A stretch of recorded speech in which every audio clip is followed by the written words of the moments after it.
كيف نحمي طيورنا من الحرارة في فصل الصيف؟ بسم الله الرحمن الرحيم، والصلاة والسلام على أشرف المرسلين. إخواني أخواتي الكرام، السلام عليكم ورحمة الله.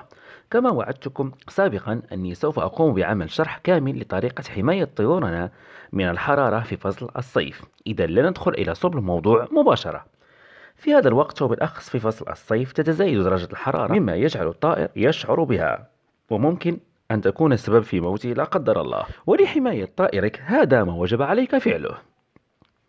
أولا، تقديم حوض الاستحمام، لأنه مفيد جدا في حالة ارتفاع الحرارة، يعني تقديمه لمدة 3 مرات في الأسبوع، فهو يبرد جسم الطائر ويجعله نشيطا. تقديم فيتامينات سي والمتواجدة في البرتقال والليمون والفلفل الحلو أو عند بائع الطيور. وسبق أن شرحت طريقة تقديم الليمون، تجد الرابط أسفل في الوصف. تغيير المشربية يوميا، وإذا أمكن مرتين في اليوم.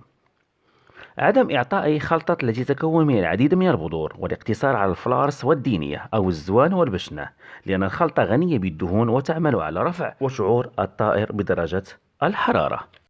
مكان وضع القفص يكون في مستوى منخفض، فكما تعرفون أن السقف يكون أكثر سخونية، أو درجة الحرارة تكون مرتفعة في مستوى السقف.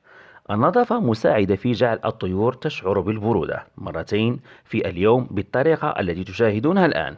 البيض المسلوق يعطى مرة واحدة لمدة 6 ساعات، وإزالته قبل أن يفسد. تقديم الخس البطيخ جيد للطيور. وضع ثوب أبيض مبلل من الفوق، يعني من جوانب القفص، وترك الواجهة، مع تبليله كل يوم ببخاخ الماء. رش الطيور ببخاخ الماء جيد كذلك. إذا استفدت من هذا الفيديو لا تنسى دعمي بلايك، وأن تشترك إن كنت غير مشترك، وفعل زر الجرس كي يصلك كل جديد. كان معكم أبو مكرم من قناة محترف الطيور، في رعاية الله.